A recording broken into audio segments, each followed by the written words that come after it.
Agora, na expectativa do início do julgamento, vamos acompanhar ao vivo, como sempre, direto do plenário.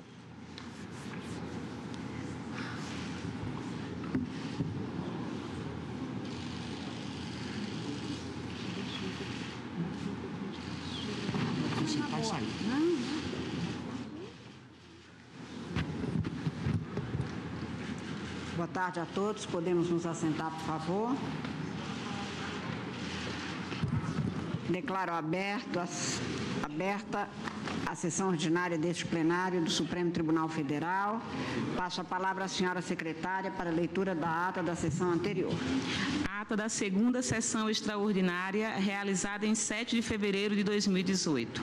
Presidente da senhora ministra Carmen Lúcia. Presentes à sessão os senhores ministros Marco Aurélio, Gilmar Mendes, Ricardo Lewandowski, Dias Toffoli, Rosa Weber, Roberto Barroso, Edson Fachin e Alexandre de Moraes.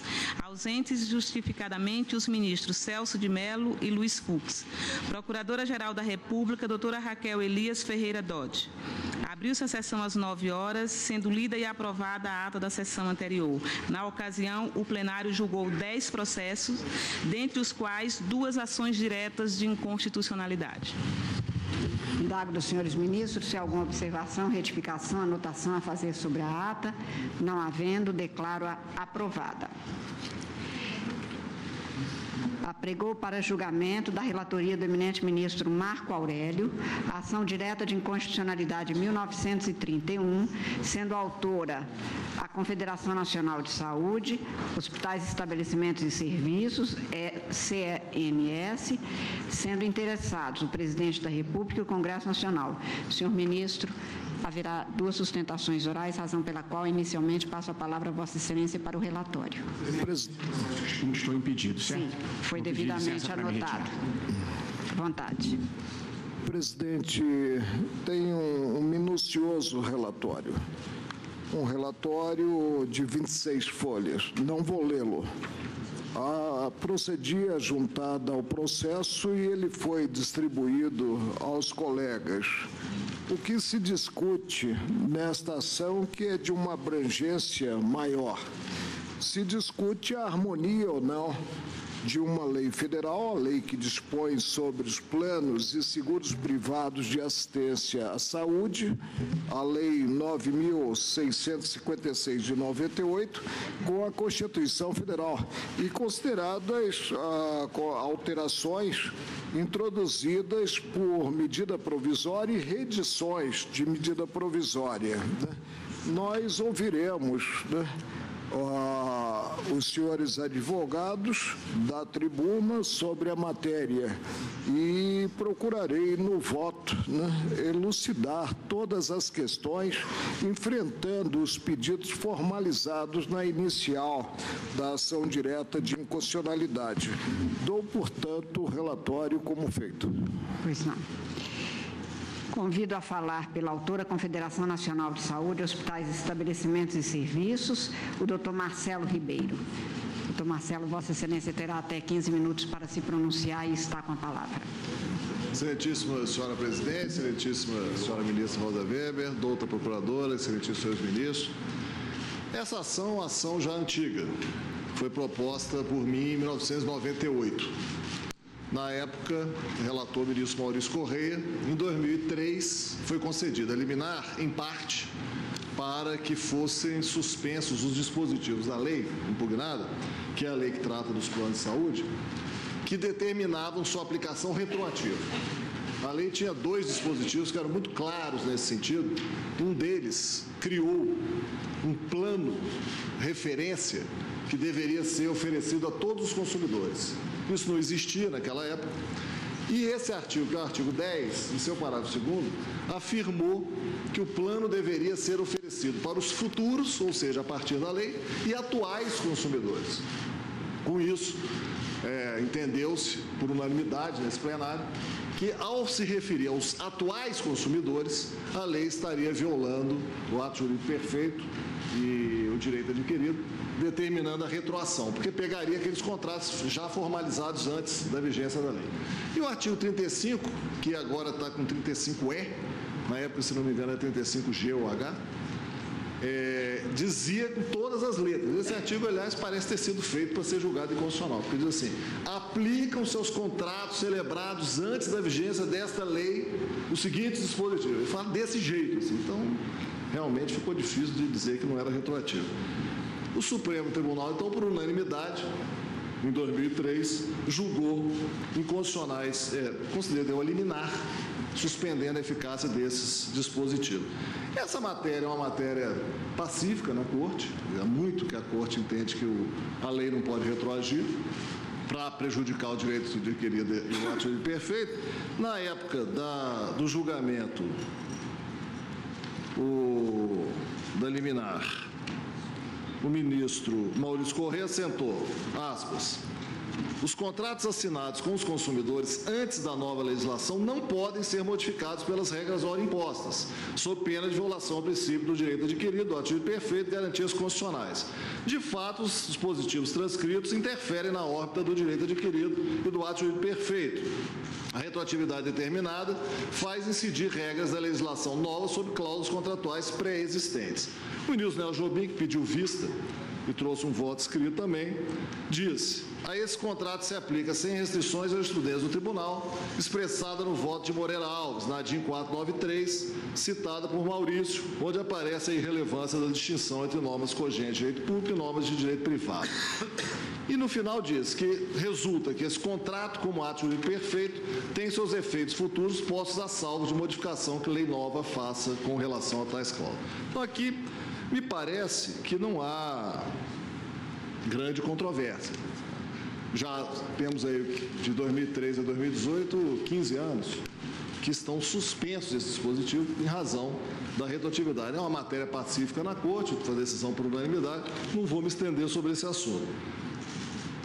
Espero que seja confirmada essa medida liminar nesse ponto.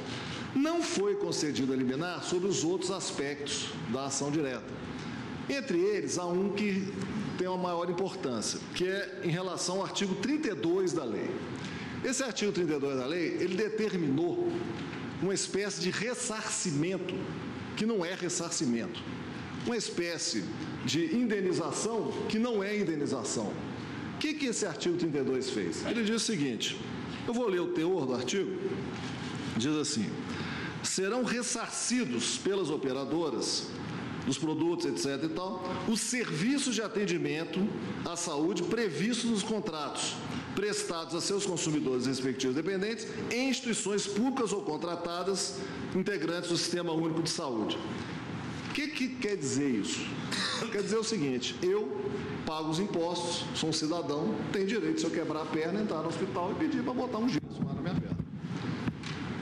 Se eu tiver condições e contratar um plano de saúde, eu também tenho acesso à rede conveniada daquele plano de saúde. Então, há dois títulos diferentes, eu posso procurar ou um hospital privado ou um hospital público. Eu sou um cidadão, não deixo de ter esse direito porque fiz um plano de saúde. O que a lei está dizendo? Se eu optar, eu, cidadão que tem um plano de saúde, optar por ir a um hospital, o plano de saúde deverá ressarcir o que eu gastar nesse hospital.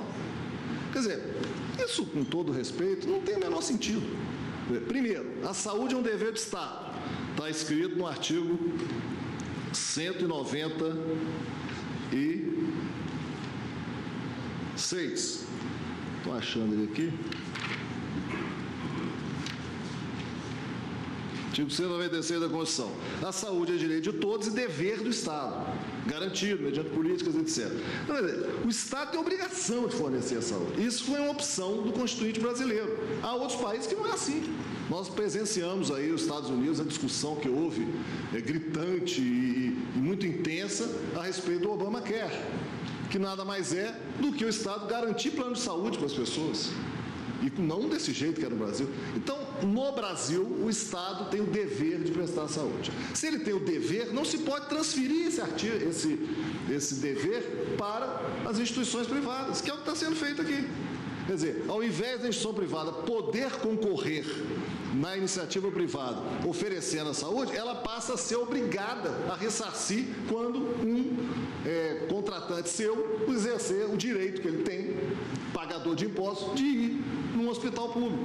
Então, imaginemos, e várias hipóteses podem acontecer. Imaginemos, aqui nós temos um hospital público de grande excelência, que é o Hospital Sara Kubitschek. É público.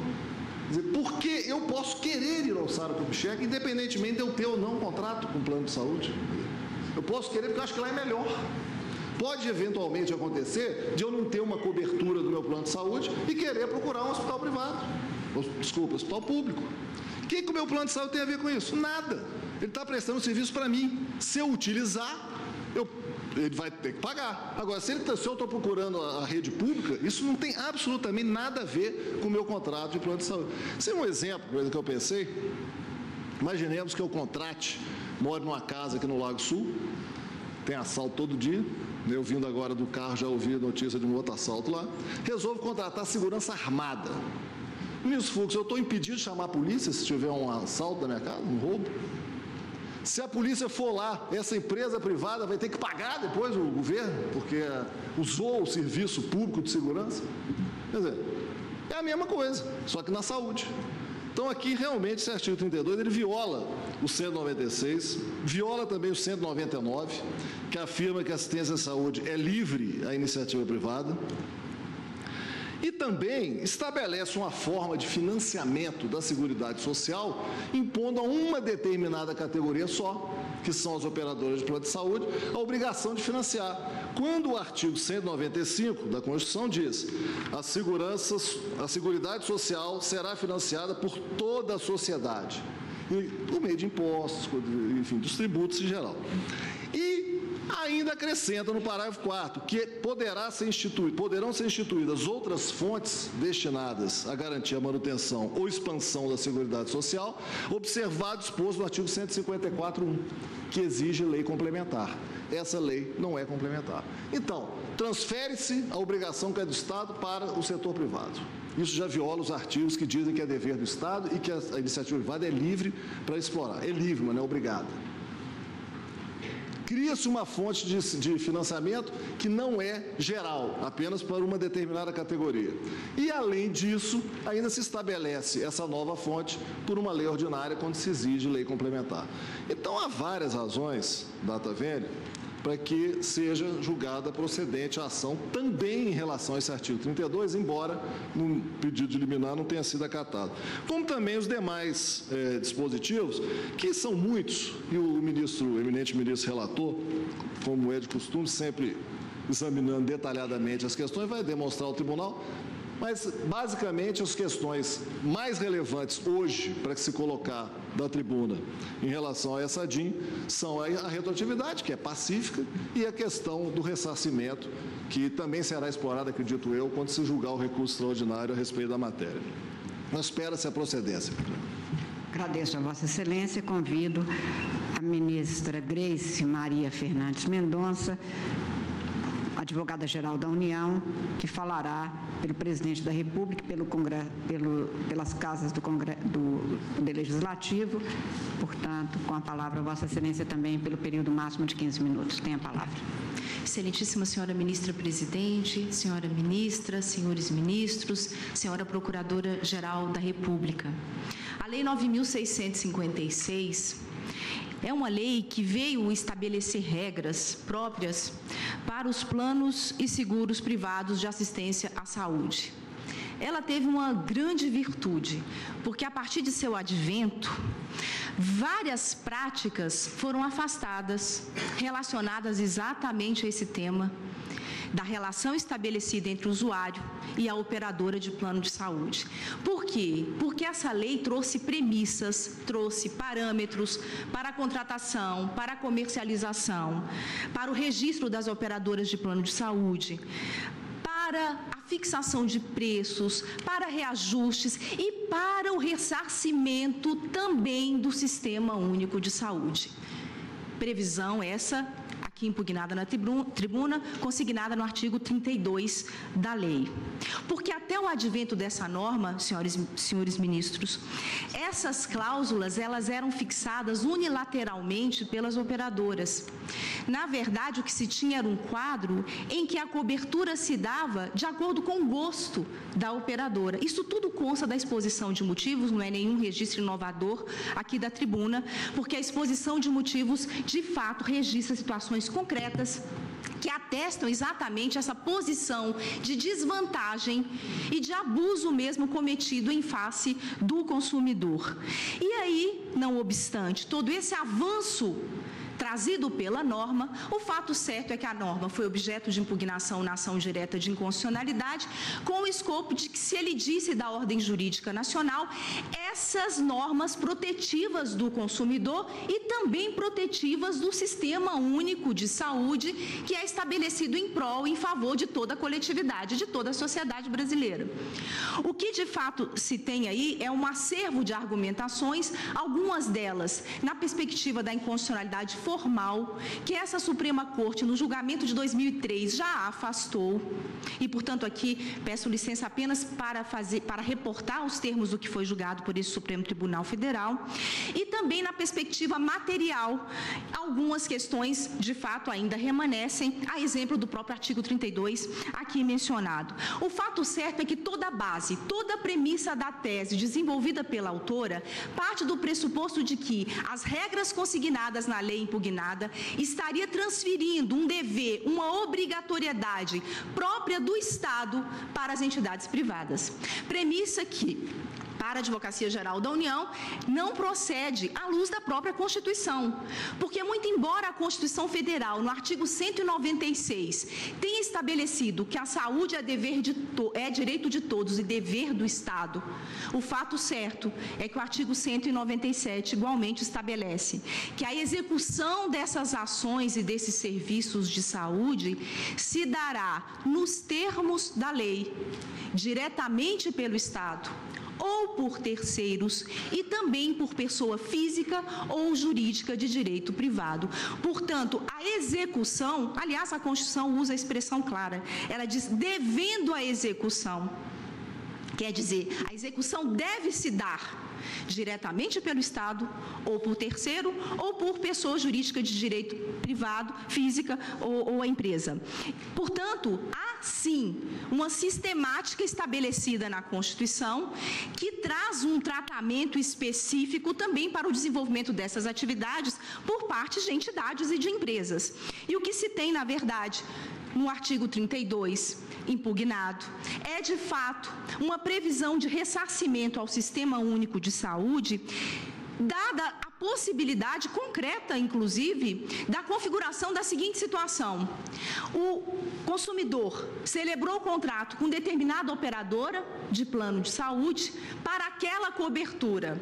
Não obstante, a operadora não faz a cobertura, ou porque, ou por algum outro argumento, ou mesmo, e aqui já reporto em seguida, a própria opção do cidadão, que é um outro aspecto, mas muitas vezes o que se tem é uma negativa do que foi de fato objeto do contrato e objeto de cobertura, e não obstante, esse serviço, essa assistência é prestada no âmbito do Sistema Único de Saúde, e esse atendimento é custeado por toda a coletividade, por toda a sociedade.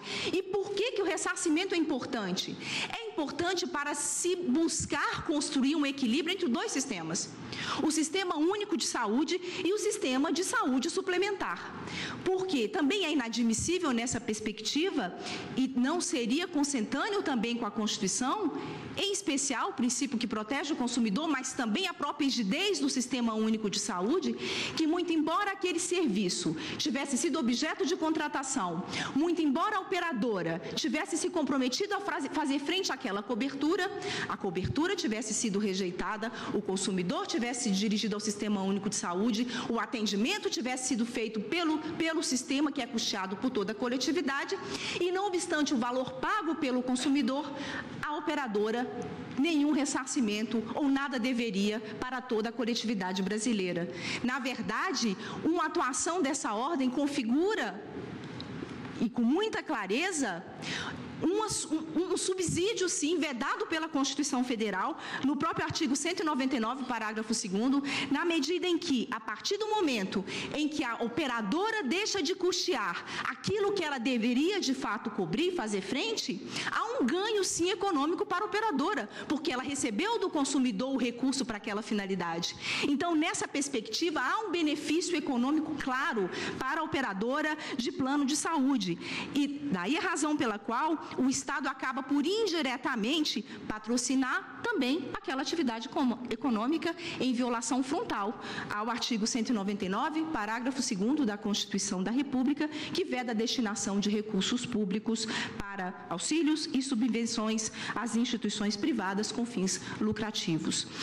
Mas o custo desse atendimento, senhores ministros, como foi aqui dito, ele é suportado por toda a coletividade.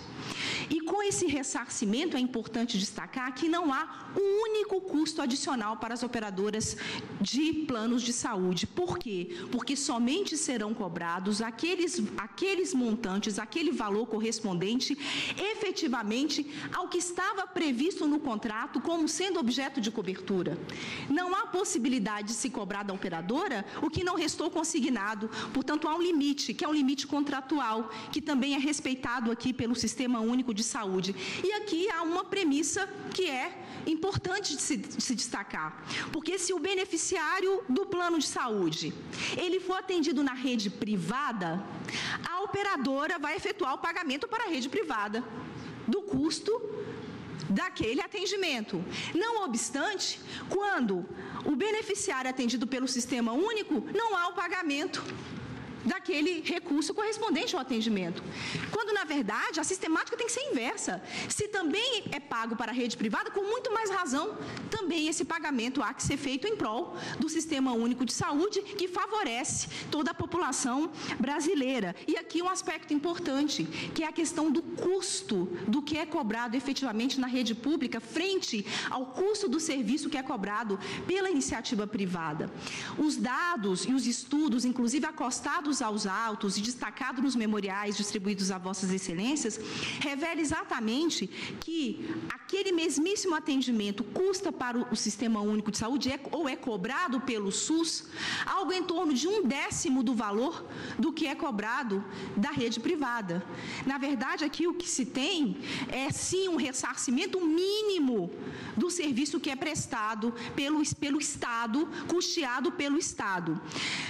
E aqui, um aspecto também que merece destaque, é a circunstância de que esse ressarcimento, ele atua como mecanismo de intervenção do Estado na regulação da atividade privada de saúde suplementar. A empresa, quando se dispõe a explorar esse tipo de atividade, ela deve saber que aquela obrigação assumida no contrato, com aquela cobertura, deve ser honrada.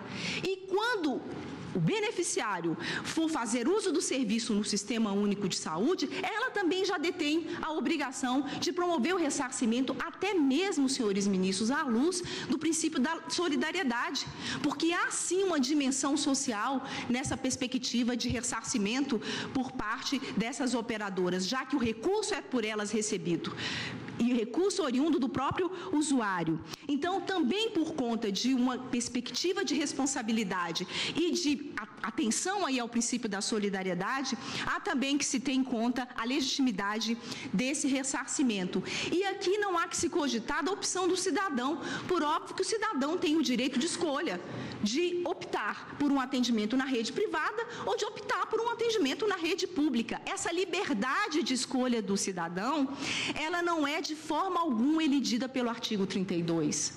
Na verdade, o que há é a possibilidade clara, dentro dessa perspectiva regulatória que é do Estado, e uma regulação que vem toda ela fundada na própria Constituição da República, no artigo 197, que traz a obrigação do ressarcimento nessa hipótese. E é importante aqui destacar, senhores ministros, que, do contrário, o que haveria, na verdade, seria uma dupla desoneração, porque, na prática, o Estado acabaria pagando duas vezes, porque é de todos conhecido que há, sim, desoneração fiscal para a pessoa física, quando declara lá no imposto de renda o que custou, de fato, um atendimento eventual relacionado à saúde, e também para a própria operadora. Aliás, aqui os dados revelam aí que de 2003 a 2013, essa desoneração girou em torno de 40 bilhões de reais. Portanto, o Estado já arca também com o custo dessa desoneração. E aqui estaria também arcando com um custo adicional, que seria exatamente fazer frente a esse valor correspondente ao atendimento prestado pelo Sistema Único de Saúde. Há, portanto, outros aspectos consolidados e levantados na ação direta de inconstitucionalidade, em especial, e aqui já concluindo, senhores ministros, em relação a alguns dispositivos importantes. O artigo 10, que traz o plano de referência que consubstanciou um grande ganho para o consumidor, porque ele traz a obrigatoriedade de seu oferecimento a todos os contratos atuais e futuros, e aqui a Advocacia Geral da União nem avança na questão da retroatividade, na medida em que, até por força do decurso do tempo, esse aspecto já foi até absolvido pelo mercado, na medida em que os anos se passaram, novos contratos foram sendo firmados. Então, segundo a Agência Nacional de Saúde, houve uma absorção por parte do mercado em relação a esse aspecto, então, que nem se adentra na questão da retroatividade. Mas o fato certo é que o plano de referência, ele traz padrões padrões básicos quanto à contratação, padrões em relação às próprias operadoras, aos reajustes, que são padrões importantes, tanto no artigo 10, como também no artigo 12 da lei, ora impugnada. Portanto, hoje, o consumidor sabe exatamente o que está contratando e tem a informação precisa por força desses dois dispositivos, do artigo 10 e do artigo 12 da lei objeto da ação direta de inconstitucionalidade. Por último, e já fechando, há também impugnação do artigo 15, que traz, senhores ministros, a proibição, primeiro traz a possibilidade de que as operadoras efetuem reajuste à luz da faixa etária, desde que tenha previsão contratual, é o que estabelece o artigo 15, mas traz um tratamento diferenciado para aquele que detém mais de 60 anos. Então, o consumidor com mais de 60 anos, não será possível, à luz da legislação, esse tipo de tratamento, desde que tenha mais de 60 anos e mais de 10 anos tenha sido ele beneficiário de determinado plano de saúde. Nesse caso, entende a Advocacia Geral da União estar a regra em plena consonância com a Constituição da República, que traz um tratamento todo diferenciado e de proteção também ao idoso, e ao próprio Estatuto do Idoso, que prevê como regra exatamente essa perspectiva também protetiva. Portanto, a norma é razoável, a norma é proporcional e não viola de forma alguma o princípio do devido processo legal substantivo, como foi alegado pela parte autora. Com essas considerações, a Advocacia Geral da União pugna, senhores ministros, pela improcedência dos pedidos formulados na presente ação direta de inconstitucionalidade, agradecendo a atenção de vossas excelências. Agradeço a vossa excelência. A palavra ao eminente ministro Marco Aurélio para o voto. Presidente, talvez este caso sinalize o julgamento em separado dos artigos, a votação em separado ante a complexidade, mas Vossa Excelência decidirá a respeito. O tribunal não admitiu a ação quanto à alegação de inconstitucionalidade formal relativa à reserva de lei complementar, bem assim no tocante à incompatibilidade material com as garantias do direito adquirido e do ato jurídico perfeito do artigo 35, cabeça e parágrafos 1º e 2º na redação conferida pela medida provisória 1730, dígito 7/98. A par desse aspecto, sobrevieram, após o exame da medida cauteladora, consoante apontado na manifestação da Advocacia Geral da União e no parecer da Procuradoria-Geral da República, alterações substanciais em preceitos impugnados, veiculadas pelas leis 10.223/2001, 11.935/2009 e 12.469/2011 e 12.738/2012, 12.880/2013 e 13.003 de 2014. E não houve aditamento pela requerente para direcionar a ação contra esses preceitos novos que surgiram.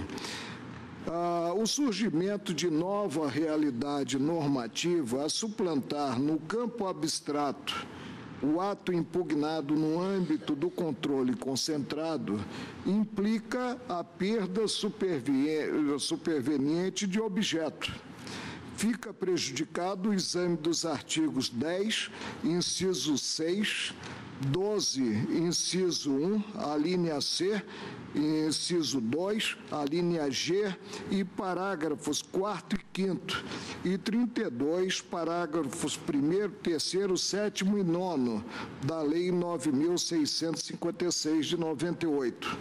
Então, apenas sobeja para o julgamento de fundo a apreciação da harmonia ou não com a Constituição Federal dos artigos 10, cabeça, incisos 1, 2, 3, 4, 5, 7, 9 e 10, parágrafos 1º, 2º e 3º e 4º, artigo 11, cabeça e parágrafo único, artigo 12, cabeça, incisos 1, a linha A e B, 2, alíneas A, B, C, D, E, F, 3, 4, 5, 6, 7, parágrafos 1º, 2º e 3º, artigo 15, parágrafo único, artigo 19, parágrafo 5º, artigo 32, cabeça e parágrafo 2º, 4º, 5º, 6º, 7º, 8º e 9º, e 35 e da Lei 9.656 de 98 e do artigo 2º da medida provisória 2.177, dígito 44, número de reedições, né, de 2001. Passo a análise dos dispositivos. Vossa Excelência prefere que eu já coloque sobre a prejudicialidade? A prejudicialidade seria interessante. Nós confirmaríamos, se for o caso, conforme a votação da maioria, a inadmissão por inconstitucionalidade formal. Não, aí já temos decisão preclusa, né? Quanto à inconstitucionalidade formal e também a articulação sob o ângulo do direito adquirido e do ato jurídico perfeito, quanto ao artigo 35, cabeça e para o primeiro e segundo, isso já está decidido. Então, ficam, portanto, por decidir aí, o que nós temos é o prejuízo em decorrência da mudança dos dispositivos atacados. Que são os artigos 10, inciso 6, 12, inciso 1, alíneas, e 30, acho que me falta 1 e 32. Sim, aí eu tenho aqui, eu poderia passar a Vossa Excelência. Então, coloca-se em votação, Vossa Excelência encaminha o voto no sentido da prejudicialidade desses dispositivos. E a premissa é única, é que houve a alteração e a alteração substancial dos dispositivos, sem aditamento à inicial. Pois não. Indago dos senhores ministros se há alguma divergência quanto ao prejuízo desses dispositivos. Não houve um período aí que se exigiu esse pagamento, porque a prejudicialidade adveio com uma nova lei. E nesse interregno, né? Aí são situações concretas que devem ser dirimidas no processo subjetivo. Me permite, ministro Fux, e não diz respeito ao artigo... Não diz respeito ao controle concentrado. Né? Exatamente. Aí fica para uma fase posterior. Vossa Excelência põe de acordo. Alguma divergência? Então, o Supremo declarou prejudicados os dispositivos listados, que são estes 10, no inciso específico, 12, 32, na forma do voto do ministro relator. Vossa Excelência, então, continua quanto ao exame de cada qual dos... Agora, primeiro item, presidente, vamos ver se votamos item por item ou em bloco, né? Abrange os artigos 10, 11 e 12 da Lei 9.656 de 98. Os preceitos em jogo estabelecem parâmetros para a atuação do particular no mercado de planos de saúde, cuja leitura global revela o alcance da cobertura a ser ofertada. Por meio do artigo 10, exclui-se da proteção inúmeros tratamentos e medicamentos. Transcrevo o artigo 10 para efeito de documentação. O artigo 11 veda a retirada de cobertura às doenças e lesões pré-existentes à data de contratação dos serviços após 24 meses de vigência do contrato. Já o 12 prevê as exigências mínimas da cobertura, versando as regras de regência da qualidade e amplitude dos serviços prestados. Transcrevo também o artigo 12, não vou proceder à leitura, porque está no relatório, né? A discussão em torno da razoabilidade do ato revela a colisão de valores constitucionais relevantes, a livre iniciativa e o direito à saúde, sob a ótica dos limites da regulação do setor pelo poder público. Se, de um lado, é inadequado o esvaziamento da autonomia individual, de outro, há de guardar-se princípios e regras da lei maior. Atentem para os conceitos utilizados na Carta da República. São de textura aberta, permitem múltiplas interpretações e somente podem ser tidos como próprios à luz da situação concreta. Isso não implica dizer que tais requisitos são inteiramente subjetivos.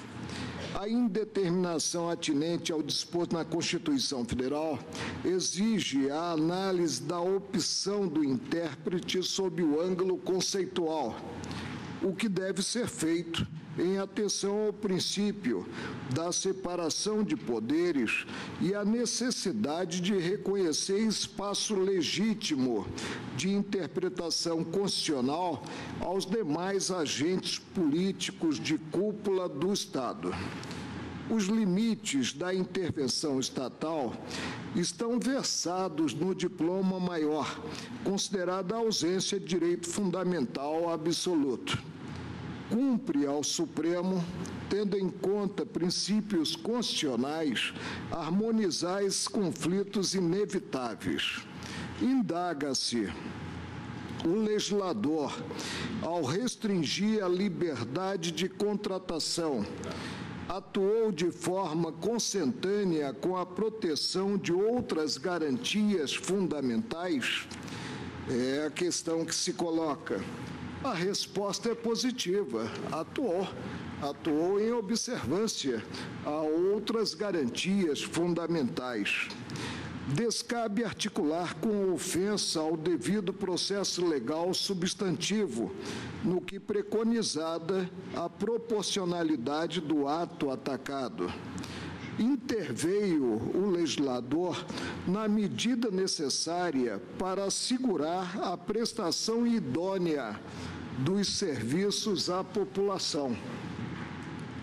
A defesa intransigente da livre iniciativa é incompatível com o fundamento da dignidade da pessoa humana, bem assim com os deveres constitucionais do Estado de promover a saúde, artigo 196, e prover a defesa do consumidor, artigo 170, inciso 5. O quadro anterior à regulamentação bem revela as inconsistências do mercado em jogo, considerada a Carta Federal, conforme evidenciado nos esclarecimentos técnicos que acompanharam as informações do chefe do Poder Executivo, subscritas pelo Dr. João Luiz Barroca de Andréia, diretor do Departamento de Saúde Suplementar do Ministério da Saúde. Transcrevo. É necessário retrocedermos ainda mais no tempo até ao bimestre, abril-maio de 1998, e tornar mais claras as principais alterações introduzidas com a lei, seus motivos e suas consequências. Este mercado sem regras sempre se pautou pela conduta aética. pela assimetria de informação e pelo lucro com a exclusão. Isso significa que a prática corrente sempre foi a de se procurar, aspas, fazer um produto que o cliente possa pagar. Fecho aspas. Nunca chegou a ser enunciado claramente a intenção de fazer um produto tipo tailor-made, isto é, de acordo com as necessidades do consumidor, pelo simples fato de que definir necessidade em saúde é extraordinariamente difícil e os colocaria de frente com questões fundamentalmente de natureza ética e clínica, que nem o empresário médico mais afastado da prática clínica pode desconhecer. Assim, o Ministério da Saúde se viu diante do desafio de proporcionar a formatação de produtos, planos ou seguros de saúde, que permitissem a precificação através de estudos epidemiológicos, ciência muitas vezes propositadamente esquecida pelos querelantes, e pelo estudo dos custos em assistência médica, que, respeitando a ética e os preceitos básicos de defesa do consumidor, pudessem possuir preços diferenciados e desenhos também diferenciados, para alcançar diversos nichos de mercado, com diferentes públicos-alvo, inclusive respeitadas as diferentes faixas de renda, que permitissem um maior grau de comparação entre produtos, aumentando a concorrência, o que todos os segmentos alegam querer, e que finalmente tivessem explicitados de forma clara e irrefutável seus deveres e direitos, o que por si só tonifica o mercado operador como um todo. Tal desafio foi encarado com seriedade, sem a arrogância do autoritarismo e, principalmente, com estudos técnicos que contaram com o inestimável auxílio de diversas empresas de autogestão, onde o lucro não é a força motriz da atividade.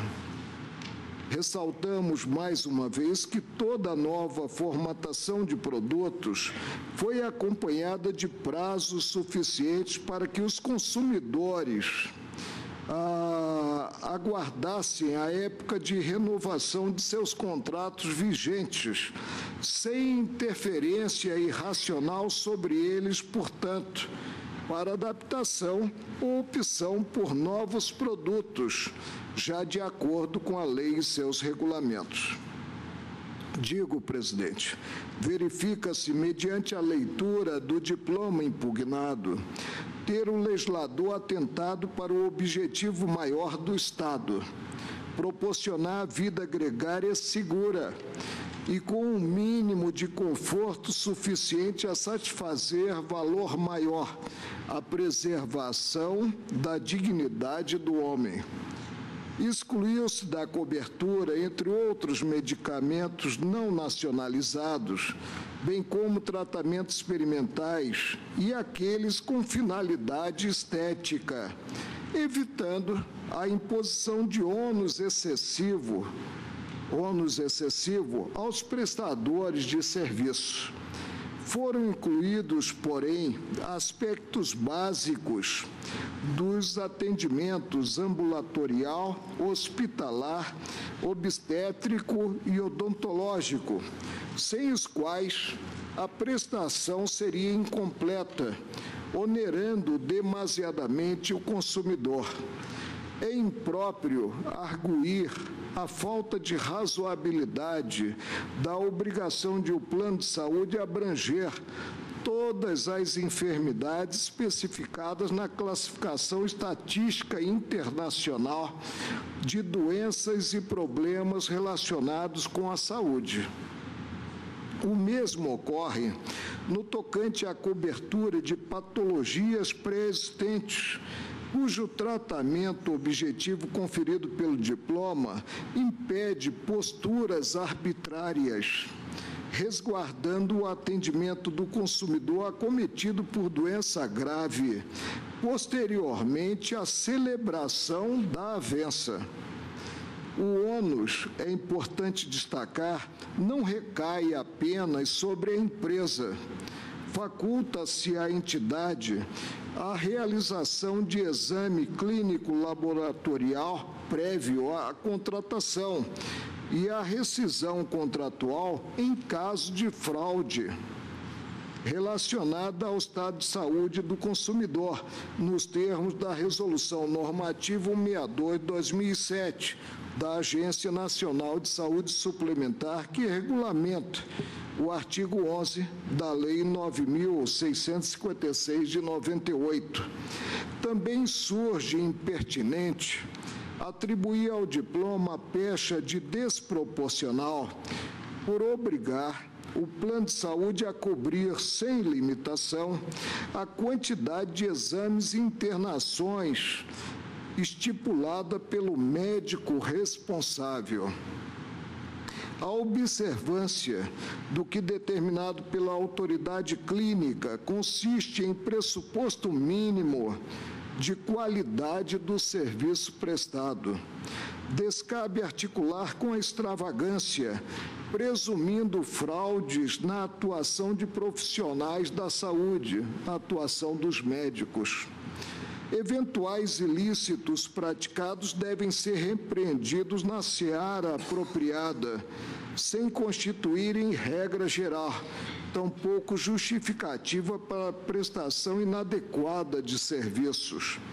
A promoção da saúde, mesmo na esfera privada, não se vincula às premissas do lucro, sob pena de ter-se, inclusive, ofensa à isonomia, consideradas as barreiras ao acesso aos planos de saúde por parte de pacientes portadores de moléstias graves. A atuação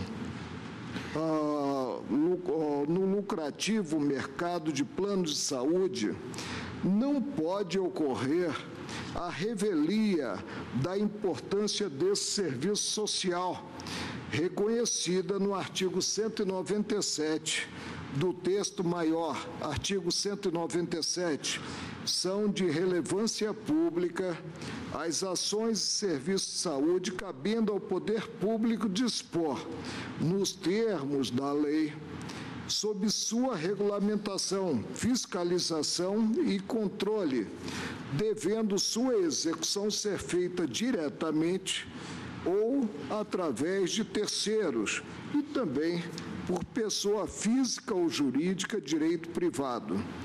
Percebam, na redação do preceito constitucional, seria inviável afirmar que a regulamentação dos planos de saúde transfere ao particular dever do Estado. O dispositivo admite a execução de ações de saúde por entidades privadas, mediante essa ação, regulamentação, controle e fiscalização do poder público. Foi exatamente atendendo a esse comando maior que o legislador editou os dispositivos atacados. Fez-se necessário estabelecer parâmetros objetivos para a prestação dos serviços inexistentes no modelo anterior. Interpretação em sentido contrário afasta a coerência do sistema que impõe a tutela estatal e o fornecimento de serviços privados de acordo com as finalidades.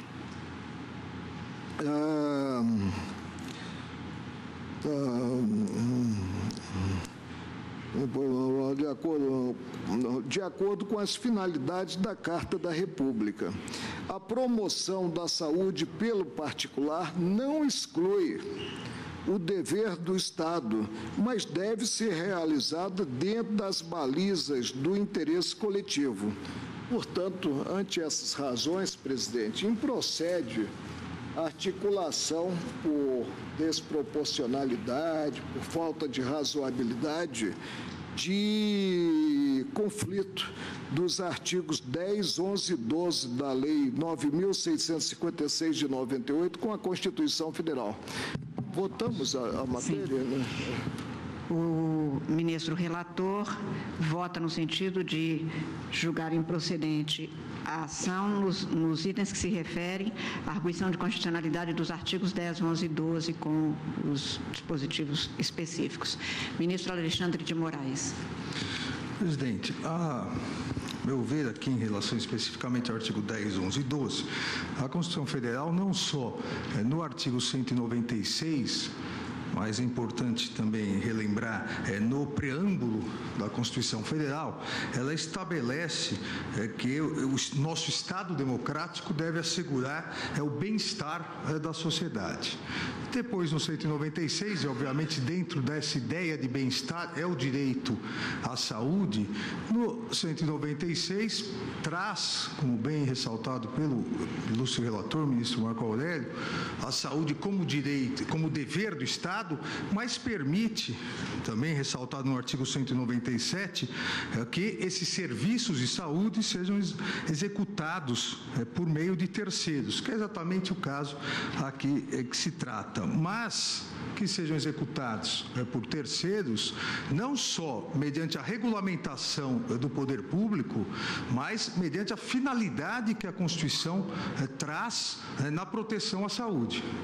Aqui me parece, como ressaltado pelo ministro relator, aqui me parece que, diferentemente de outros serviços em que a iniciativa privada pode prestá-los, aqui a questão da saúde, apesar de autorizado pela Constituição a iniciativa privada, não é um serviço a ser prestado tão somente visando o lucro, não é um serviço simplesmente monetário, porque há exatamente esse comando constitucional do bem-estar da sociedade, há esse comando constitucional da saúde.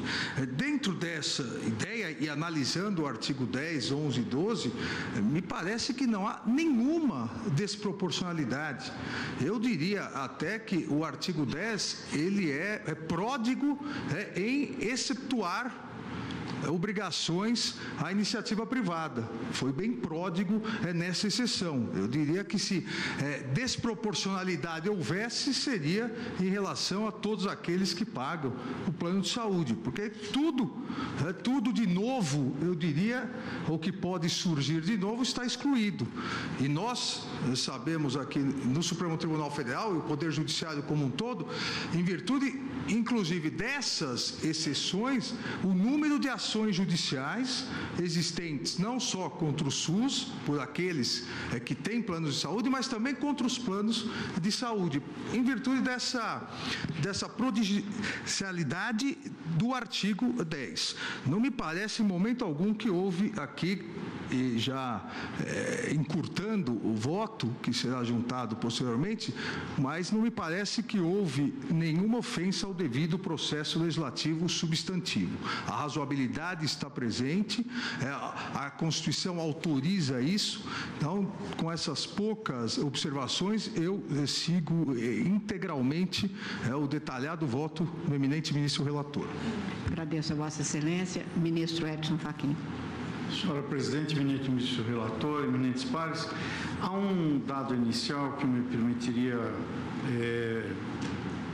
verificar, junto ao eminente ministro Marco Aurélio, quanto a cautelar que a seu tempo foi deferido. A cautelar não alcançou esses dispositivos. Na parte pela das passagem, referências atuais nós ainda vamos examinar o preceito que foi realmente atingido pela cautelar. E a passagem dos anos, porque a lei é de 98, sinaliza a adaptação, né, do mercado a essas regras. Portanto, Vossa Excelência está mantendo a deliberação que foi unânime em relação a ótica primeira do plenário. Eu acompanho o eminente relator com esse esclarecimento. Agradeço a Vossa Excelência. Ministra Rosa. Eu também, senhora Presidente. Eu acompanho o eminente relator, cumprimentando Sua Excelência pelo voto. Agradeço a Vossa Excelência. Ministro Fux. Com licença, dispositivo, acompanho. Ministro. Presidente, o ministro relator foi extremamente claro e didático na sua exposição, mostrando que não há nenhuma ofensa aos princípios da proporcionalidade e da razoabilidade.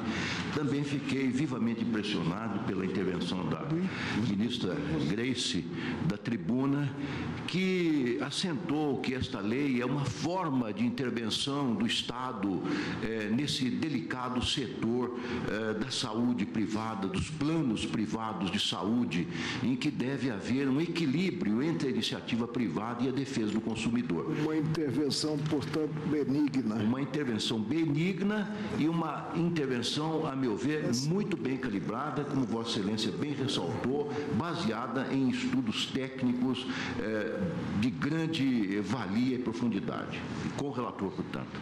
Agradeço a Vossa Excelência, ministro Gilmar Mendes. Presidente, também acompanho o voto do eminente relator e tenho a impressão de que é fundamental, como agora destacado no seu voto e no voto do ministro Alexandre, que aqui nós temos, quando a Constituição fala desse modelo de garantia, uma garantia institucional. Isso significa que o legislador pode fazer releituras, adaptações ao longo da própria experiência que se desenvolve, fazendo esse ajuste eventual de interesses que se contrapõem, tendo em vista o bem maior, que é o da saúde pública. Todos nós sabemos que hoje há um grave problema com a sustentação de serviços oferecidos de forma universal. Aqui é apenas uma faceta do problema. O outro, nós sabemos hoje, e já até discutimos os aspectos aqui, é do ensino público, com imensa dificuldade de encontrar uma adequada forma de financiamento, de sustentabilidade.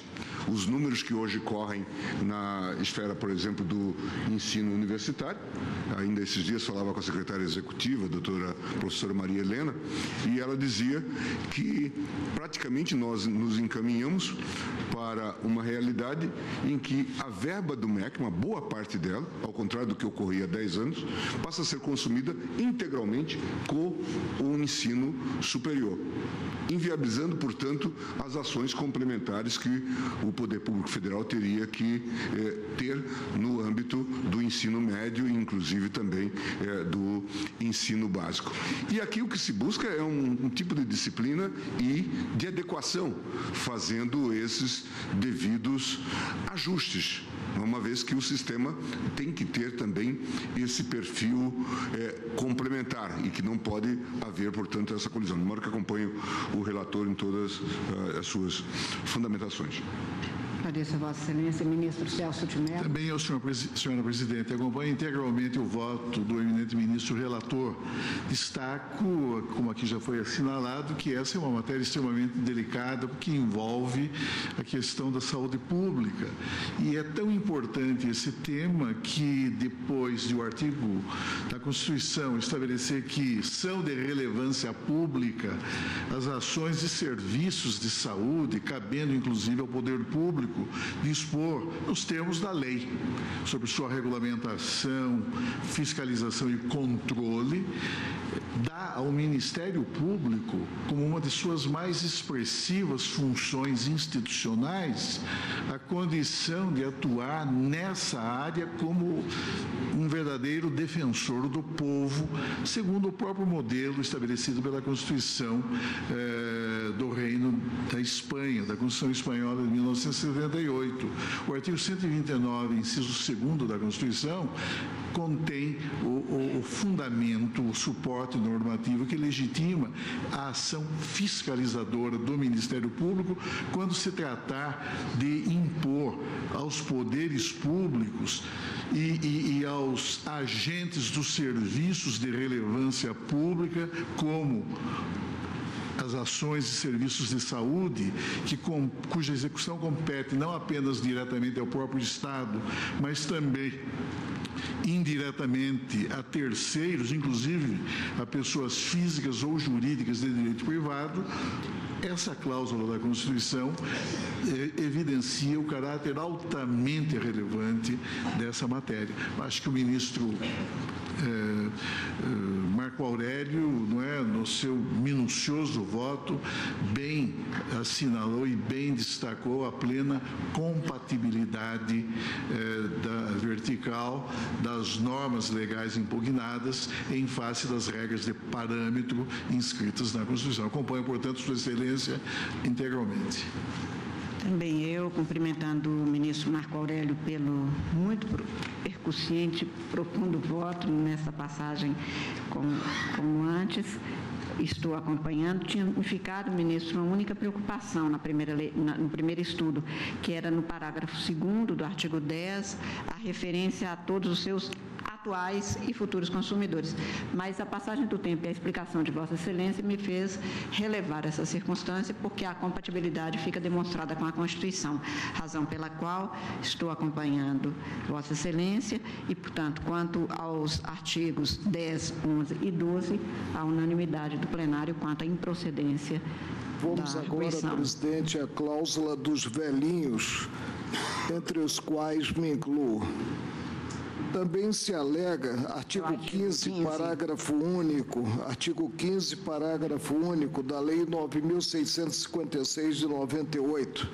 Também se alega ofensa ao devido processo legal substantivo no tocante ao artigo 15, parágrafo único da Lei 9656 de 98. Eis o teor do dispositivo, que vou apenas relembrar, porque é curto. A variação das contraprestações pecuniárias estabelecidas nos contratos de produtos de que trata o inciso 1 e o parágrafo 1º do artigo 1º desta lei, em razão da idade do consumidor, somente a variação poderá ocorrer caso estejam previstas no contrato inicial as faixas etárias e os percentuais de reajustes incidentes em cada uma delas, conforme normas expedidas pela Agência de Saúde, ressalvado o disposto no artigo 35E. Parágrafo único. É vedada a variação a que alude o caput para consumidores com mais de 60 anos de idade que participarem dos produtos de que trata o inciso 1 e o parágrafo 1º do artigo 1º ou sucessores há mais de 10 anos.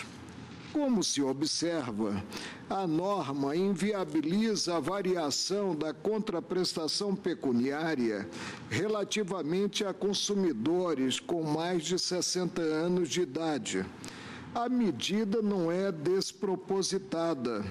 Trata-se de regra protetiva alinhada aos postulados constitucionais, no que assegura tratamento digno à parcela vulnerável da população. O comando constitucional, inscrito no artigo 230, é linear e impõe a todos o dever de auxiliar os idosos. Artigo 230. A família, a sociedade e o Estado têm o dever de amparar as pessoas idosas, assegurando sua participação na comunidade, defendendo sua dignidade e bem-estar e garantindo-lhes o direito à vida.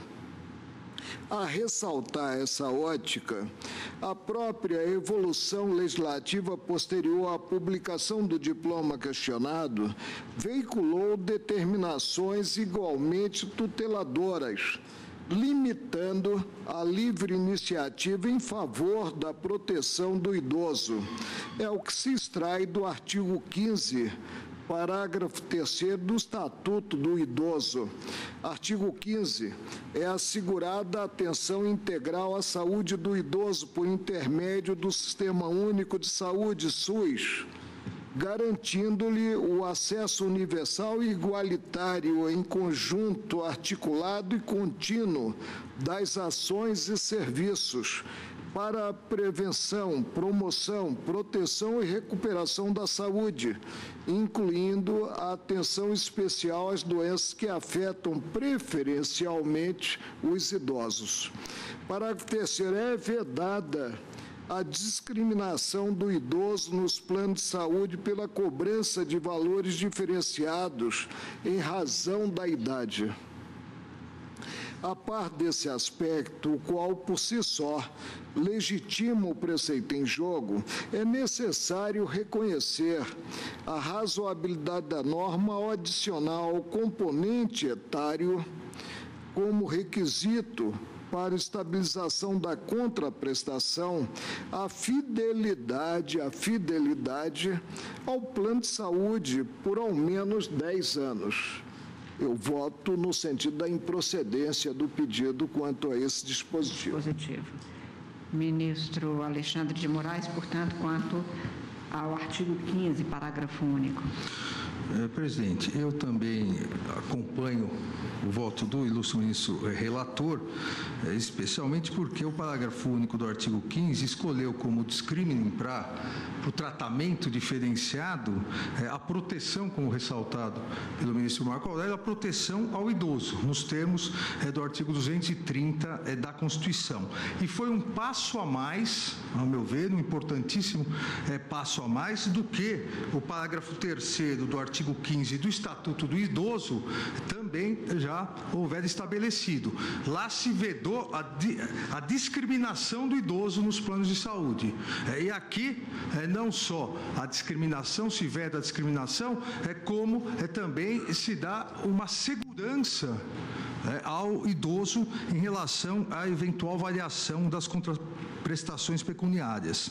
E mais, a lei foi tão razoável que não estabeleceu, ao meu ver, não só o critério etário, a questão do idoso, como também bem ressaltado pelo ministro Marco Aurélio, colocou a questão da fidelidade. Idoso desde que 10 anos. Não me parece que tenha incorrido em nenhuma inconstitucionalidade. Acompanho o relator. Agradeço a Vossa Excelência. Ministro Edson Fachin. Com o relator, senhora presidente. Ministra Rosa Weber. Com o relator, presidente. Ministro Fux. Com o relator. Ministro Lewandowski. De acordo.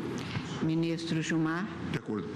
Ministro Celso. Também, senhora presidente. Também me ponho de acordo com o relator. E, portanto, quanto ao parágrafo único do artigo 15, o Tribunal, por unanimidade, também julga improcedente a ação. Presidente, 19, parágrafo 5º da Lei 9.656 de 98. Tampouco merece prosperar articulação genérica de ofensa pelo artigo 19, parágrafo 5º da Lei 9.656 de 98, ao devido processo legal substantivo.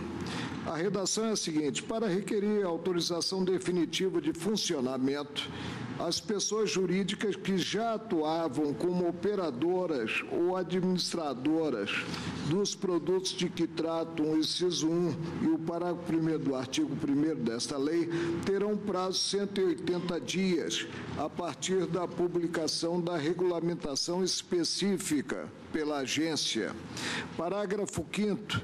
Independentemente do cumprimento por parte da operadora das formalidades do registro provisório ou da conformidade dos textos das condições gerais ou dos instrumentos contratuais, ficam garantidos a todos os usuários de produtos a que alude o caput, contratados a partir de 2 de janeiro de 1999, todos os benefícios de acesso e cobertura previstos nesta lei e em seus regulamentos para cada segmentação definida no artigo 12. A norma conforma-se ao princípio da razoabilidade, direcionando a linearidade, é dizer, estabelece que, independentemente de impasses no registro administrativo das empresas de plano de saúde ou na adequação à disciplina normativa dos contratos celebrados após 2 de janeiro de 1999, os consumidores não podem ser prejudicados, tendo jus à sistemática inaugurada pela Lei 9.656 de 98. Também julgo improcedente o pedido nessa parte. Pois não. Artigo 15, artigo 19, parágrafo 5º, ministro Júlia. Ministro Fachin. Também acompanho o relator. Ministra Rosa. Ministro Fux. Ministro Lewandowski. Ministro Gilmar. De acordo. Ministro Celso. Com o eminente relator, senhora presidente. Também eu com o relator e, portanto, quanto ao parágrafo 5º do artigo 19, também o plenário, por unanimidade, julga improcedente a arguição. Vamos a uma matéria agora que está submetida à repercussão geral. Penso no recurso extraordinário sobre a relatoria do ministro Gilmar Mendes, que é o problema do ressarcimento, quando o serviço é prestado pela rede pública, né? O artigo 32 da Lei 9.656 de 98 prevê o ressarcimento por planos de saúde de despesas relativas a serviços de atendimento aos respectivos consumidores vinculados, portanto, a plano de saúde, previstos nos contratos prestados por entidades do Sistema Único de Saúde. Sob o ângulo formal, o dispositivo é compatível com a Constituição Federal. A regra não implica a criação de nova fonte de receitas para a Seguridade Social, nos termos do artigo 195, parágrafo 4º da Lei Maior, mas sim consiste em desdobramento da relação contratual entabulada em ambiente regulado. Atentem para a dinâmica do ressarcimento. Criou-se mecanismo assecuratório da completude do sistema. A atividade dos planos de saúde, embora lucrativa, satisfaz o interesse coletivo de concretização do direito à saúde, incrementando os meios de atendimento à população. Essa distribuição, contudo, não comporta distorções e desequilíbrios, tais como os decorrentes da sobrecarga do Sistema Único de Saúde com consumidores contratualmente amparados pela iniciativa privada. A lógica é inversa à preconizada no preceito constitucional tido por violado. O reembolso decorre de falha na execução da avença relativa ao plano de saúde e não da necessidade de aumento das receitas da Seguridade Social.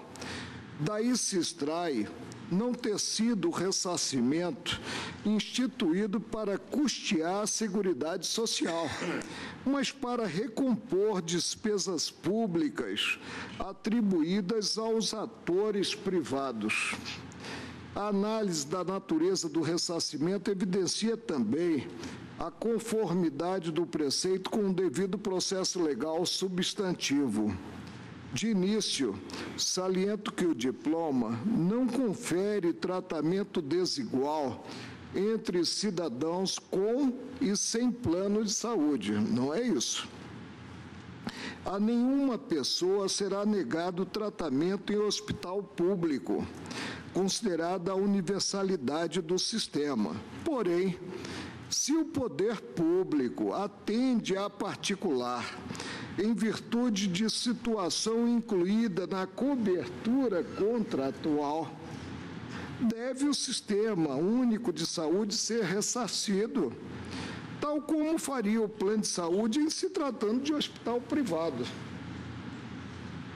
A ressaltar essa ótica, rememorem a natureza do negócio jurídico no que assegura ao contratante a eventual prestação de serviço médico.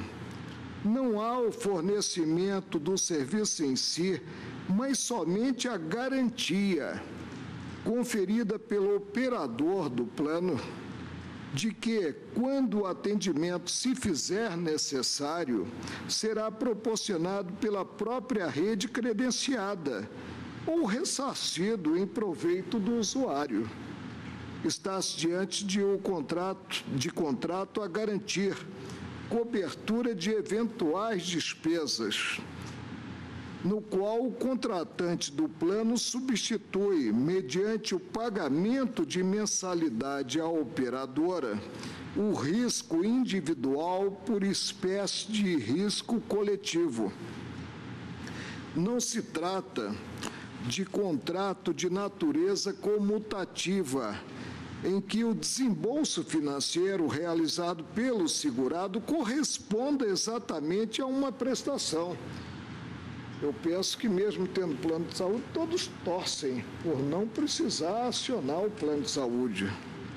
O elemento típico a reger os contratos é a aleatoriedade, a revelar que o contratante desembolsa mensalidade sem saber ao certo se e quando utilizará assistência médico-hospitalar. Essas características levam à conclusão de serem as atividades desenvolvidas pelas operadoras de plano de saúde assemelhadas a contrato de seguro. Indaga-se se a atuação dos planos de saúde envolve o ressarcimento de hospitais e clínicas privados pela prestação de serviço de saúde.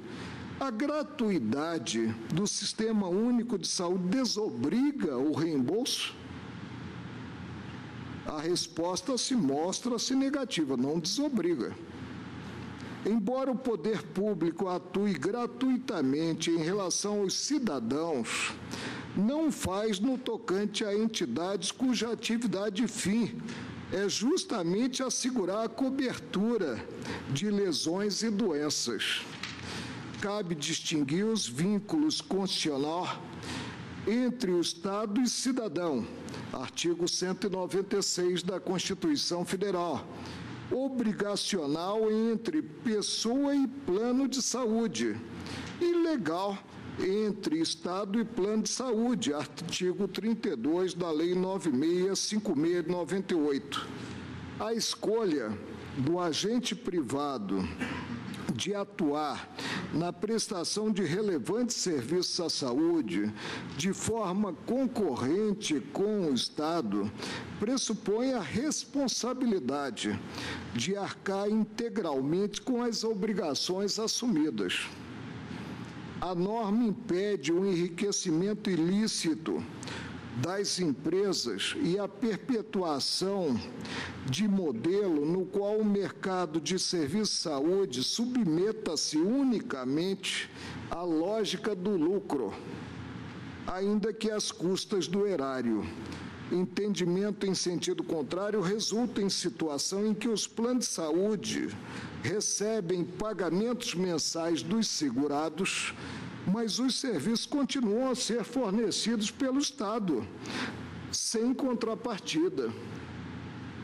A par disso, a sistemática inaugurada pelo ato atacado e complementada pela Instrução Normativa 54/2014 da Diretoria de Desenvolvimento Setorial da Agência Nacional de Saúde Suplementar assegura que o ressarcimento seja precedido de processo administrativo com ampla defesa, contraditório e direito a recurso.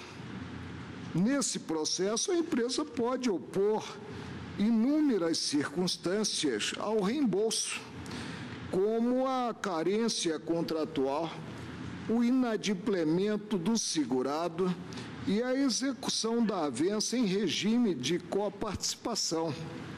A responsabilidade do plano de saúde, portanto, não é absoluta, mas vinculada aos limites da cobertura contratual. Nada há de desproporcional no mecanismo, julgo improcedente o pedido. Quanto ao artigo 32, caput parágrafos da lei, o ministro relator também julga improcedente, ministro Alexandre de Moraes. Presidente, aqui também, da mesma forma que o eminente ministro relator, não me parece que a argumentação realizada pela autora mereça procedência, porque não se configura nessa norma, nessa hipótese, não se configura a hipótese de transferência à iniciativa privada de uma obrigação constitucional que deveria ser assegurada pelo poder público. Pelo contrário, eu penso aqui até, apesar de ser o próximo caso, mas a decisão de primeira instância do juiz, quando analisou o caso que chegou em repercussão geral, que deixa muito claro essa hipótese, porque parte, obviamente, de premissas do mundo real. As premissas do mundo real são aquelas de que quem procurou um plano de saúde privado, obviamente, é porque não está contente com a saúde pública. Então, não vai em cada evento decidir se vai para a saúde pública ou vai para a saúde privada. Se você já paga mensalmente o plano de saúde, é porque você já optou, fez essa opção. E, no segundo ponto, só vai procurar o plano, só vai procurar o SUS, só vai procurar o Sistema Único de Saúde quando o seu plano falhou. Ou seja, quando ou não deu a cobertura que deveria dar nessas hipóteses, ou deu uma cobertura abaixo do que se pretendia. E foi exatamente, julgando improcedente lá na primeira instância, que o juiz bem pontuou, por isso que eu leio duas linhas, dizendo que essa hipótese é devida, porque somente quando houver o atendimento pela rede pública junto ao cidadão que tenha contratado o serviço privado de saúde, que foi oferecido de forma incompleta ou ineficiente. Essa norma veio para tentar solucionar isso, porque quantas e quantas vezes, não na realidade, não no mundo abstrato das normas, mas quantas e quantas vezes o plano de saúde ele posterga, ele demora para dar uma guia, uma atualização, uma autorização, e aí a ineficiência acaba fazendo com que se procure o SUS, o Sistema Único de Saúde. Então, com essa complementação e todos os argumentos do ministro Marco Aurélio, inclusive do que não se pode, como as operadoras de saúde dizem, se falar aqui num empobrecimento sem causa das operadoras, porque, na verdade, se cumprissem as suas obrigações, teriam que ressarcir, como bem ressaltado pelo ministro Marco Aurélio, teriam que ressarcir o hospital privado. O que ocorre aqui se não houver o ressarcimento, é um enriquecimento ilícito. Recebem a mensalidade, não cumprem a sua obrigação e ainda não há necessidade de ressarcir.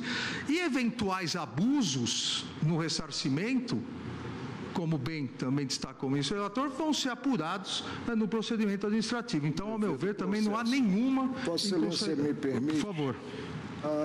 O ajuizamento dessa ação, considerado esse item, só pode ter ocorrido ante a crença de que a viúva é rica. Mas na atual quadra não é bem assim. E a mais, essa bandeira, presidente, sempre foi uma bandeira vigorosa de um paulista, deputado federal médico, doutor Pinotti. Exato. Acompanho integralmente o relator. Agradeço a Vossa Excelência, ministro Edson Fachin. Senhora presidente, eminente ministro Marco Aurélio e eminentes colegas, esse é um tema de uma sensibilidade seguramente destacada no universo do debate que está sendo aqui levado a efeito, pelo menos em meu modo de ver. E a análise que o eminente relator faz traz mesmo à colação um conjunto de elementos relevantes para o desate jurídico desta questão, não apenas e bem menos em relação à empiria de situações concretas que possam ter motivado a própria edição normativa ou que causem circunstâncias que motivem esta forma de ressarcimento, mas sim a de verificar-se qual é o modelo normativo do Estado regulador nesse espaço atinente à prestação de serviços de saúde por pessoas jurídicas de direito privado ou pessoas físicas, eventualmente, que atuem nessa espacialidade. Num primeiro olhar, a leitura da Constituição abre esse espaço para o que os privatistas clássicos chamariam de espaço de autorregulamentação dos interesses privados. Isso significaria, portanto, uma esfera jurídica que faria nascer direitos e deveres num feixe recíproco e, a partir desses deveres, teríamos, portanto, uma obrigação de natureza civil, como o eminente relator acentuou que há na relação entre aquele que contrata com a operadora do plano de saúde. O olhar de segundo degrau que se pode destinar essa matéria, todavia, leva em conta um outro dever jurídico que faz nascer uma obrigação de natureza diversa, que é o dever jurídico que vincula o Sistema Único de Saúde e a operadora do plano de saúde. Esse é um dever ex lege. E a questão está em saber se a fixação desse dever, derivada desse diploma legislativo, dessa situação derivada ou do dever derivado do diploma legislativo, se enquadra no marco constitucional. E, se enquadrar, tem-se uma obrigação jurídica que fixa um dever ex lege na relação, portanto, entre Estado e essas empresas, de um modo legítimo operando nesse setor, destinado e aberto à iniciativa privada.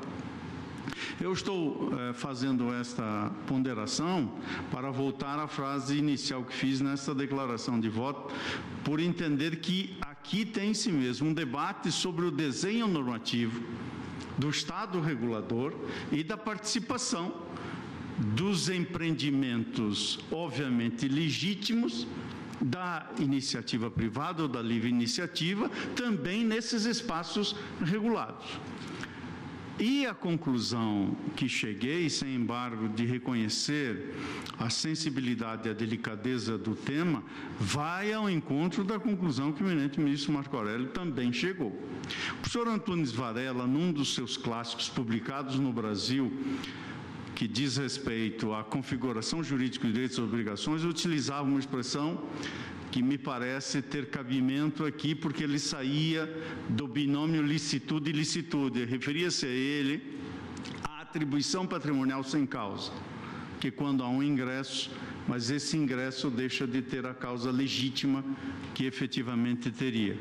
E essa é a hipótese que pode eventualmente configurar-se, e não se trata, portanto, a rigor nem de um ressarcimento e nem de um enriquecimento, até porque não me parece que a hipótese configure o significado que esses significantes têm. E essa expressão, atribuição patrimonial sem causa, em meu modo de ver, dá ensejo à compreensão de que estamos diante de uma relação entre o Sistema Único de Saúde, portanto, o poder público, o Estado, lato sensu, e as operadoras dos planos de saúde. O que emerge uma obrigação ex lege e esse dever jurídico sob pena de gerar, em favor das operadoras do plano de saúde, uma atribuição patrimonial sem causa. Portanto, registrando a sensibilidade do tema e os argumentos que, obviamente, são robustos, colocados tanto aqui na tribuna quanto pela requerente, também aqui acompanho o eminente relator. Agradeço a Vossa Excelência, ministra Rosa Weber. Com o relator, Excelência. Muito obrigada, ministro. Ministro Luiz Fux, ministro Lewandowski. Também, senhor presidente, quando um segurado de um plano de saúde sofre um acidente ou fica doente, então surge para a seguradora uma obrigação de fazer ou de pagar. Se este segurado é atendido pelo SUS, obviamente não haverá nenhum desembolso por parte dessa seguradora. Não é justo que ela reembolse o SUS sob pena de um locupletamento ilícito, e o nosso ordenamento jurídico não se compadece com essa situação. Portanto, acompanho o relator e, mais uma vez, o cumprimento pela clareza com que expresso os seus argumentos no caso. Agradeço Agradeço a Vossa Excelência, ministro Gilmar. Presidente, eu acho que, como o ministro Marco Aurélio já relatou, esse é um tema que está tratado também no RE, né? 597-064. E eu estou acompanhando também Sua Excelência, entendendo que essa é uma matéria que tem a ver com a garantia institucional de que eu falei anteriormente. Eu me lembro que já há muitos anos vinha aqui ao tribunal o Dr. Pinotti, de saudosa memória, que trabalhou nesse modelo no Legislativo e entendia que essa era uma fonte não decisiva, mas fundamental para o próprio SUS.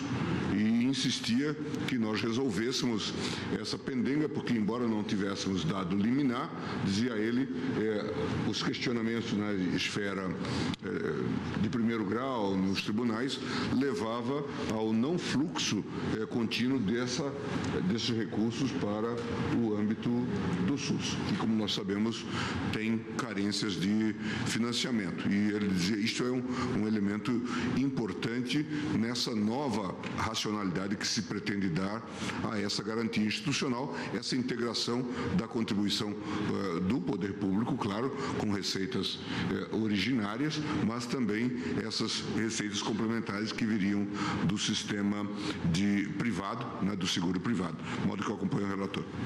Agradeço a Vossa Excelência, ministro Celso de Mello. Senhora Presidente, extremamente justa lembrança agora se faz em respeito à memória do eminente saudoso professor, médico e antigo deputado federal José Aristodemo Pinotti, foi reitor da Unicamp, professor da Faculdade de Medicina da USP, a preocupação que ele também sempre revelou a respeito. Ele foi meu presidente, né, no Instituto de Altos Estudos das Metropolitanas. Também, é verdade. Depois eu tive a honra de sucedê-lo. Exatamente. E sucedeu à altura. Ele foi realmente um grande profissional, uma pessoa extremamente preocupada com várias questões, inclusive envolvendo o problema do aborto necessário. Ele, na verdade, dirigia no Hospital Pérola Baiton, em São Paulo, uma clínica, pública, mantida pelo Estado de São Paulo e que realizava a prática legítima da interrupção da gravidez naquelas situações a que alude o artigo 128 do Código Penal, notadamente nas hipóteses de gravidez resultante de abusos sexuais. Mas, de qualquer maneira, essa preocupação do eminente, saudoso professor Pinotti, a lembrança dela é muito pertinente, especialmente em face das razões que aqui foram expostas tão doutamente e de maneira muito clara pelo eminente ministro Marco Aurélio. Acompanho Sua Excelência, senhora Presidente. Faço um apelo, Vossa Excelência, no sentido de não cancelar as notas que serão degravadas no tocante a essa parte, né, do julgamento. Também eu acompanho o eminente relator. Eu aqui lembro apenas que em inúmeras ocasiões, no controle concreto, o Supremo vem reforçando exatamente que esse artigo 32 não teria qualquer eiva de inconstitucionalidade. Claro que chegaram aqui em agravos regimentais ou em recursos extraordinários. Fui relator até ainda na primeira turma, em que nós nos valíamos exatamente de que, não havendo nenhuma declaração, o artigo 32 era válido. Estou citando no voto que trago, tanto da minha relatoria quanto do ministro Ricardo Lewandowski, o agravo no RE 558/919, especificamente sobre esse artigo 32, do ministro Joaquim Barbosa, do ministro Celso de Mello, todos já acentuando exatamente como disse agora o eminente relator. E lembrando que um dos argumentos da autora, não é, ministro, de que essas normas seriam excessivas e tornariam inviável o funcionamento do mercado de planos privados de assistência à saúde.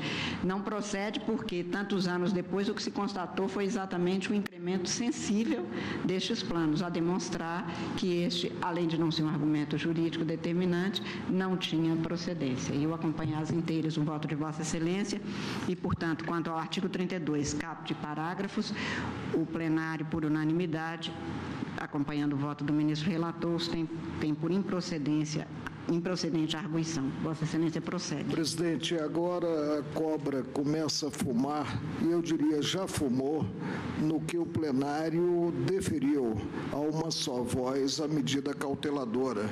Nós vamos analisar os artigos 10, parágrafo 2º, e 35E da Lei 9656 de 98, e artigo 2º da medida provisória 2177, dígito 44/2001. Articula-se na petição inicial, quanto aos artigos 10, parágrafo 2º, 35E da Lei 9656 de 98 e 2º da medida provisória 2177, com ofensa ao direito adquirido e ao ato jurídico perfeito. Eis o teor dos preceitos, e aí transcrevo para efeito de documentação. Os dispositivos em análise prevêem a incidência das novas regras relativas aos planos de saúde em contratos celebrados anteriormente à vigência do diploma. A norma destoa, como já assentou o plenário, do texto maior. A vida democrática pressupõe segurança jurídica e esta não se coaduna com o afastamento de ato jurídico perfeito e acabado mediante a aplicação de lei nova. É o que decorre do inciso 36 do artigo 5º da Constituição Federal. A lei não prejudicará o direito adquirido, o ato jurídico perfeito e a coisa julgada. É impróprio inserir nas relações contratuais avançadas em regime legal específico novas disposições, sequer previstas pelas partes quando da manifestação de vontade. Consoante fez ver o ministro Maurício Correia, cujo voto acompanhei integralmente no exame da medida cauteladora, nesse ponto, disse ele, entendo patente e indébita a ingerência do Estado no pacto celebrado entre as partes. De fato, os dispositivos acima transcritos interferem na órbita do direito adquirido e do ato jurídico perfeito, visto que criam regras completamente distintas daquelas que foram objeto da contratação. A retroatividade determinada por esses preceitos faz incidir regras da legislação nova sobre cláusulas contratuais pré-existentes, firmadas sob a égide do regime legal anterior, que, a meu ver, afrontam o direito consolidado das partes, de tal modo que violam o princípio consagrado no inciso 36 do artigo 5º da Constituição Federal e põe-se em contraste com a jurisprudência desta Corte, de que é exemplo o acórdão proferido na ação direta de inconstitucionalidade 493 do Distrito Federal, relator ministro Moreira Alves, ele aqui não colocou nem a qualificação como relator, nem o título, né, ante a proximidade que talvez tivesse com o colega, publicado na Revista Trimestral de Jurisprudência 143.724. Do voto condutor do referido julgamento, extrai os seguintes fundamentos. Vou proceder à leitura em homenagem até ao autor do voto, ministro Moreira Alves.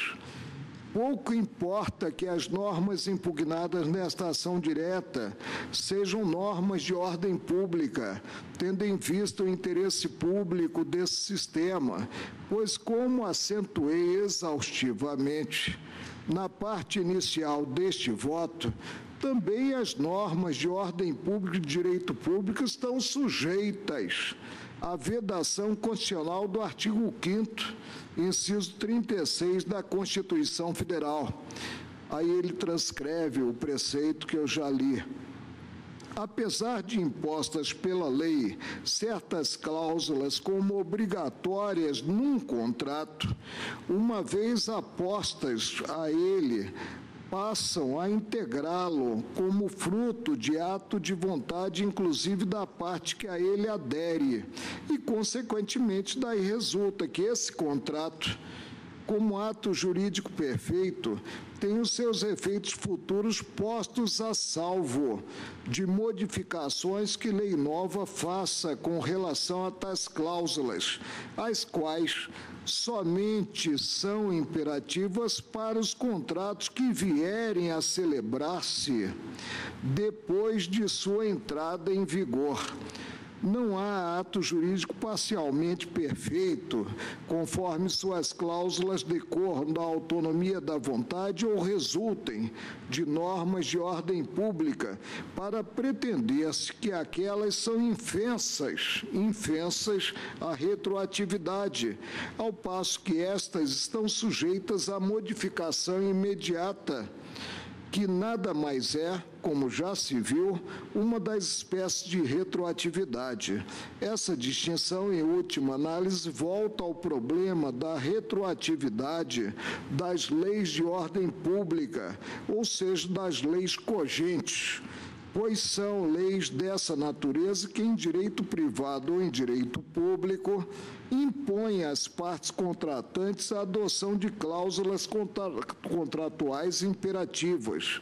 Nem por isso essas cláusulas deixam de integrar o contrato, que, como ato jurídico perfeito, está a salvo das modificações posteriores que outras leis de ordem pública venham impor na redação dessas cláusulas. Volto a repetir o que já demonstrei. A norma constitucional impede a retroatividade da lei nova em face do ato jurídico perfeito, que, por não poder ser modificado retroativamente, tem os seus efeitos futuros resguardados da aplicação dessa lei. Nessa assentada, o ministro Celso de Mello ressaltou, se é certo, de um lado, que, em face da prospectividade ordinária das leis, os fatos pretéritos escapam naturalmente ao domínio normativo desses atos estatais, não é menos exato afirmar, de outro, que, para os efeitos da incidência da cláusula constitucional da retroatividade, em face de situações jurídicas definitivamente consolidadas, mostra-se relevante a distinção pertinente à natureza dos atos legislativos. Trate-se de leis de caráter meramente dispositivo. Trata-se de leis de ordem pública, cogentes ou imperativas. Todas essas espécies normativas subordinam-se de modo pleno e indiscriminado, os grifos são de Sua Excelência, inclusive na leitura, a eficácia condicionante e incontrastável do princípio constitucional assegurador da intangibilidade do ato jurídico perfeito, do direito adquirido e da coisa julgada em face da ação normativa superveniente do poder público. Digo, então, presidente, a toda evidência, o legislador, com o intuito de potencializar a proteção do consumidor, extrapolou as balizas da Carta Federal, pretendendo substituir-se à vontade dos contratantes, já contratantes, né?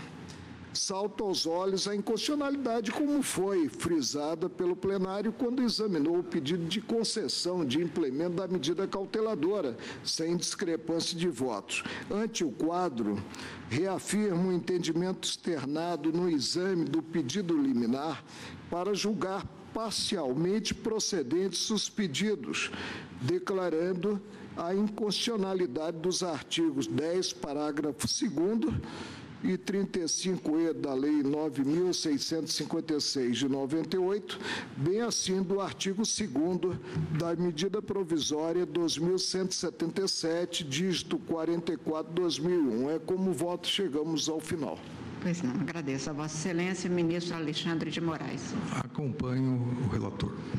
Ministro Edson Fachin. Senhor presidente, eu gostaria de renovar os cumprimentos ao eminente ministro Marco Aurélio, que aqui também, neste ponto, fez uma cultíssima análise para colocar um limite legítimo e oportuno sempre de ser lembrado em determinados momentos em que se legisla para o passado.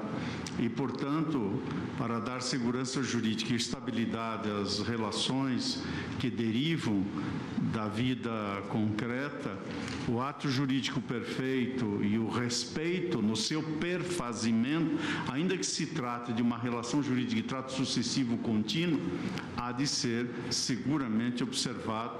E na esteira da citação que o eminente relator fez, na declaração de voto que vou juntar acompanhando a relatoria por inteiro, eu também estou a lembrar um julgamento de 1984 nesse tribunal do eminente ministro Moreira Alves, em que se assentava precisamente isso.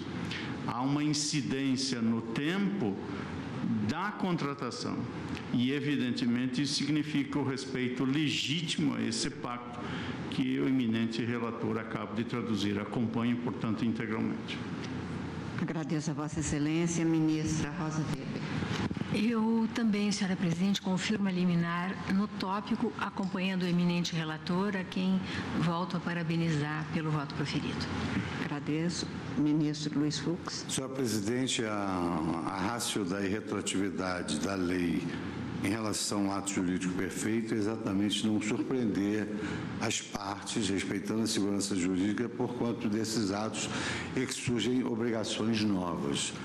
Portanto, o ministro Marco Aurélio demonstrou aqui didaticamente que isso realmente feriria o ato perfeito com a criação dessas novas obrigações. Acompanho a relator. Muito obrigada, ministro Ricardo Lewandowski. Também, senhor presidente, acompanho o relator, porque ele está homenageando o princípio da irretroatividade das leis.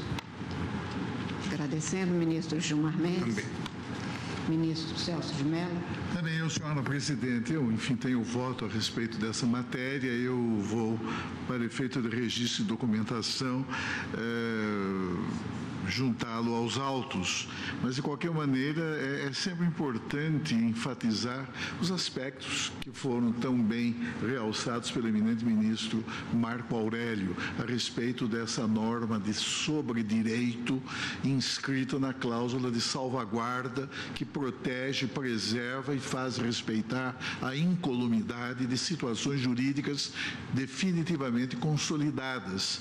É curioso observar que na nossa experiência constitucional houve um momento de claro declínio de direitos e liberdades fundamentais, em que a carta autocrática imposta por Vargas ao país durante o período do Estado Novo simplesmente suprimiu essa regra que havia sido colocada pela primeira vez em nosso ordenamento constitucional pela Constituição de 34. Porque é curioso que a Carta Política do Império do Brasil de 1824 e a primeira Constituição Republicana de 1891 vedavam, ambos os textos constitucionais, vedavam de maneira absoluta a própria aplicação retroativa de quaisquer leis. Em 34, no entanto, permite-se a chamada retroatividade benigna, ou seja, aquela que não atinge situações já consolidadas. Então, é esse o momento inaugural quando se permite, quando se veda expressamente apenas a aplicação retroativa desfavorável. No entanto, a partir de 46, então consagra-se a fórmula normativa que até hoje tem sido contemplada pelos sucessivos documentos constitucionais. Agora, é curioso também observar que essa é uma velha preocupação que já vem do próprio direito romano,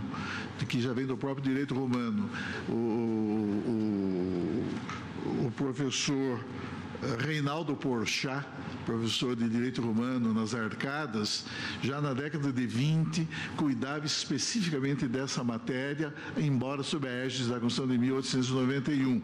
Mas o importante é deixar bem claro que normas de ordem pública, também elas estão sujeitas à imperatividade desse comando impositivo inscrito na Constituição e que protege e estabelece um círculo de imunidade em torno de determinadas situações, como aquelas que resultam do ato jurídico perfeito. E contratos, já o disse esta Corte Suprema, como também menciona a doutrina, contratos nada mais são do que a expressão de um ato jurídico perfeito.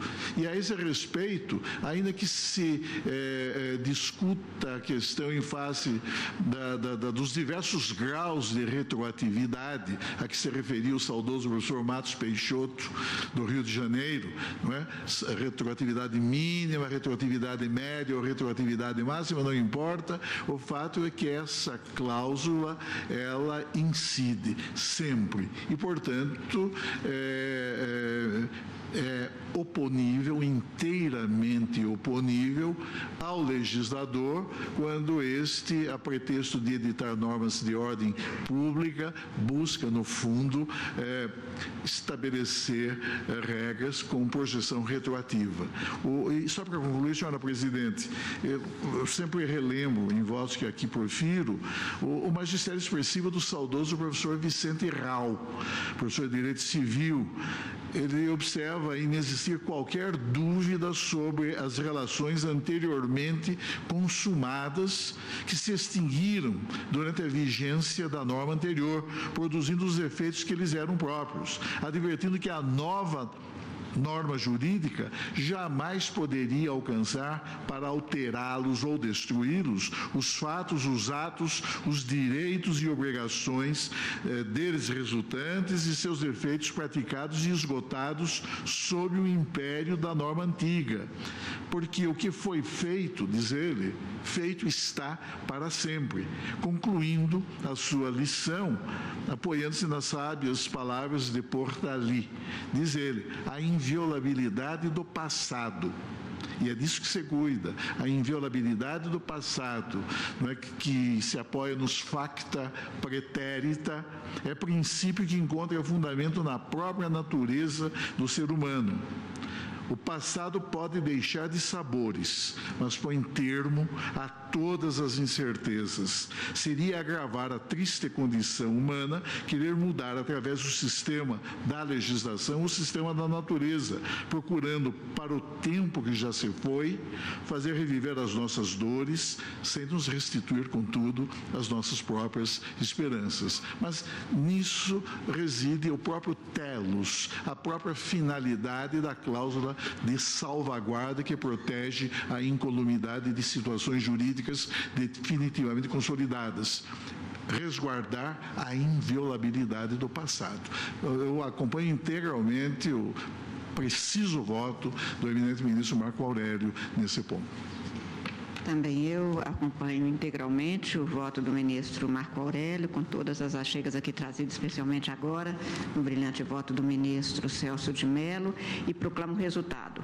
A ação julgada em parte prejudicada e na parte em que se teve a continuidade, julgada parcialmente procedente para se declarar a inconstitucionalidade dos artigos 10, parágrafo 2º, 35E da Lei 9656 e artigo 2º da medida provisória nos termos do voto do relator. Senhores ministros, senhora Procuradora-Geral, senhores advogados, suspendo a sessão pelo período regimental. Voltaremos, então, com o recurso extraordinário.